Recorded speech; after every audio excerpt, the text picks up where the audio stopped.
Ibagya-bagya mo lang madam na ganyan para hindi ka mabibigla.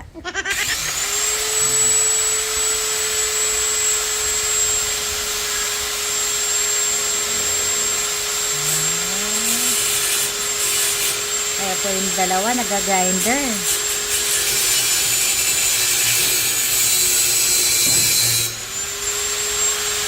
Pagka po sila nagkatuluyan, sila na po din gagawa ng bahay nila kasi po pareho na po silang marunong.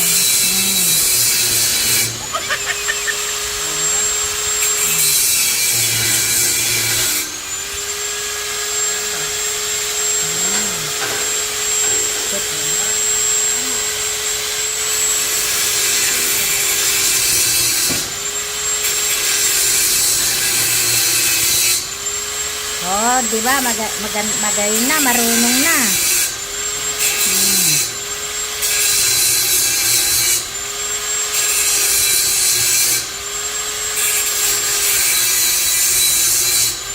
Mapuputol na yan.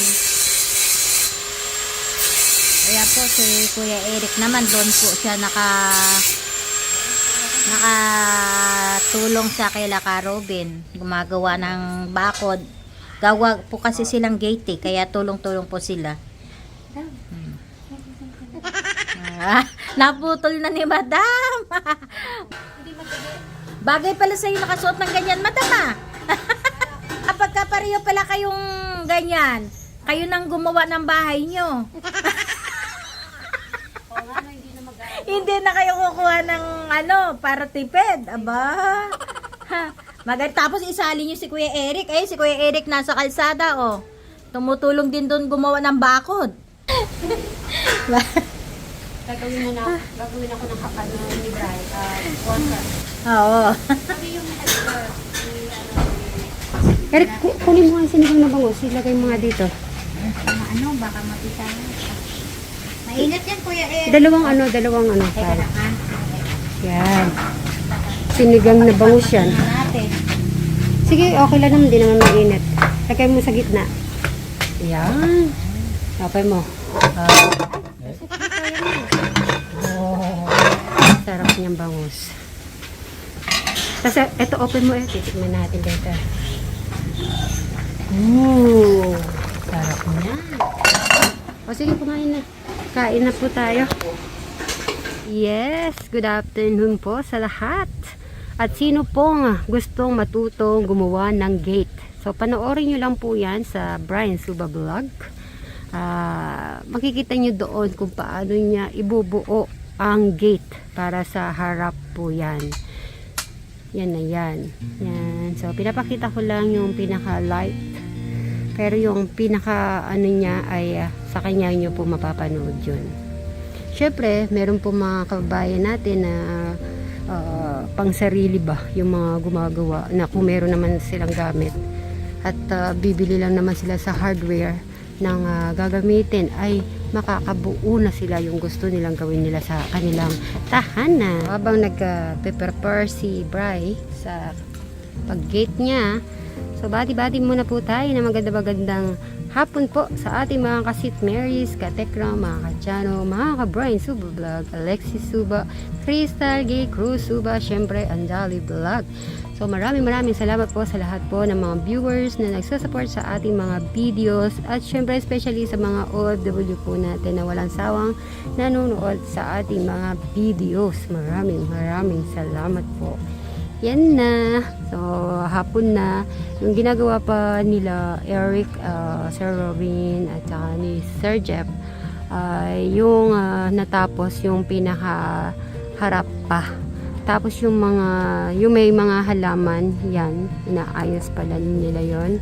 So, yan, hanggang hanggang dito na lang po. Thank you so much po sa lahat-lahat. God bless! The next day.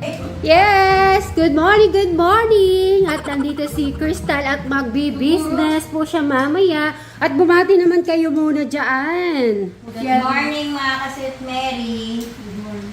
Ayan. Uy, grabe ka naman sa akin. Marunong naman akong magluto. Hindi, pag nakalimutan mo. Ay, ganun ba? Sabihin mo, good morning mga katala. Yung energetic. Sabi mo, good morning mga katala. Ano? Katala, bro. Ang paborito ni Crystal, walang iba kundi, eto, ang sukang manyaman. Pabayaan mo na nga yan, hindi na tayo makakain. Ano, ready na ba kayo sa kukwento ko? Hindi ko alam kung maniniwala kayo o hindi. ready. Ready. Okay. We're ready to... Ako hindi rin ako makapaniwala sa panaginip ko. palaginip ba? Panaginip! Okay, sige. Sa panaginipan ko po, si Crystal at saka po yung nanay nila. Oh, Namit ko nanay mo. Ha? Namit ko nanay mo sa panaginip. buhay pa ba na rin niya? Yun nga po, nagtataka ako. Sabi ko, Nakita mo yung mukha? oo, kitang-kita magkabuka sila ni Crystal. Talagang kasi naisip ko, ang alam ko, wala din nanay nila. Ang sa panaginip ko ay umalis lang siya. Parang umalis lang siya. Yung nanay mo? Oo, parang naglayas. Ganon. Di, nag-usap, ako po si napakilala ko, ako po si Mary. Yung, laging kasama po nila. Naiya pa, mahihain din.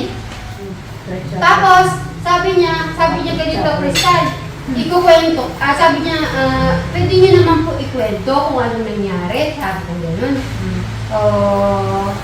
Sige, sabi niya gano'n. Pag after niya ng sige, tumingin lang sa akin. Tapos, bigla ako nagising. Wala na.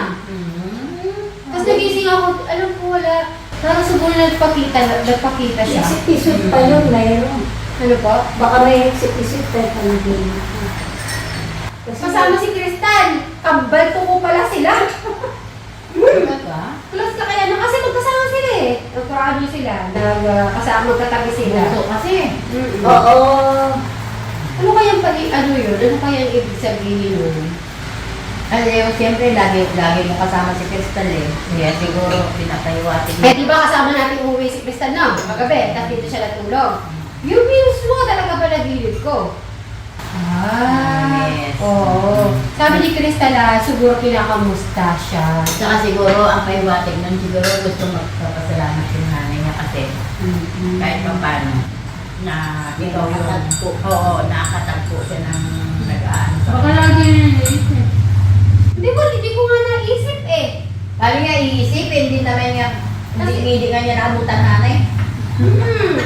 First time yun sa dalawang taon niya, doon lang talaga siya nakikita. Siyempre, Siyempre, nakita yung version din, di ba? oo, kasi siya yung, ayun yung nanay, Crystal, ito ba yung nanay mo? Oo, kaya nalaman ko sa panaginip. Ito pa yung pangalawa. Si Eric, naglalaro tayo. Sabi, may swimming pool daw tayo. May swimming pool tayo daw sa likod. Magkaka-swimming pool kaya kami sa likod. Okay, unahan na maligo sa swimming pool. Talagang si Eric palaban. Lumundag si Eric. After lumundag yung na siya, ang dami ng tao. Siya lang yung lumundag. After nun, nagbibideo pa ako, nagbablog pa ako sa panaginip ko. Eric, ang dami na ng tao. Ganyan, gumagano-gano. Baka mamaya kasama na yan sa palabas-labas. Oo nga, no? Sana po, Lord, yun naman talaga biniwish ko. At lumabas na si Eric. Nakausap kasi namin na sumama si Sarah Nahiya, ng buo Oo. sa palabas-labas. Usually kasi yung mga taong ganyan na walang Mahiya. mahihain sila. Parang sila sa aming salita. Nahiya nga na, asan ba nanay ko? Tapos kami, meron Ako, mas gusto ko yung nakakamay. Oo. Ako kaya po kumain. Kaya ayaw ko Masarap yung Eto? Kasi di ba Magluwa-luwa pa ako. wala. Bagos naman niya ikaw. Tapos ba yan? Hindi kayo nagsawsawan?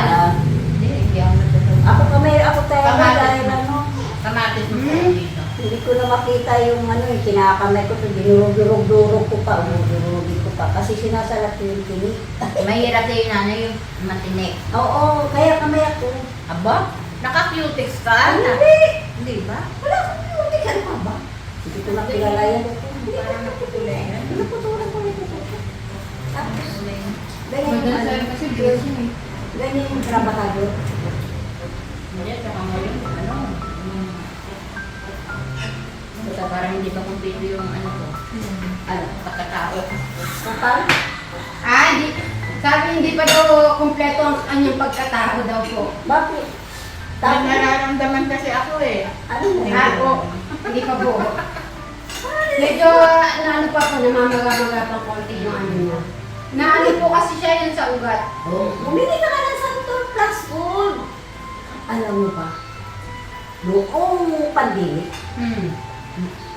lahat inuubos si Sipon. Nasikip ako, Santor Plus Food, umaga, tanghali, gabi, ganun. Ay, naku, kasarap. Sana lang sabi ng mga pulis. Ako ang nagbibigay ng pulis ng ano yun. May nilatuloy. Tapos, lagyan ko ng honey. Tapos, hiniwaan ko ng ano, kalamansi. Ikaw na. Sir, ikaw magtiga. Yo, yo, yo! Oh, kumusta nang yung ano? Napaka-busy naman ni Crystal. Ayan. Kasi huwag mo siya patungan.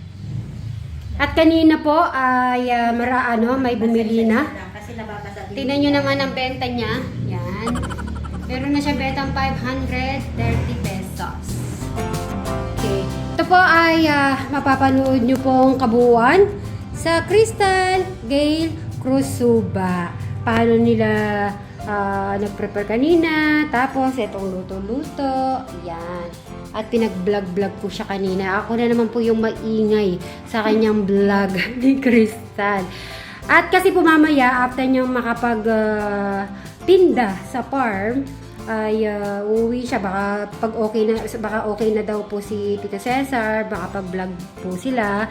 Sabi para makarami ka, walang problema. Pero sabi ko, bibili ako nito para i-take out. Yan, sila Alex, si Eric, si Eric gusto niya to, si Jano, at saka si Bri. Ito ay gusto nila tong turon.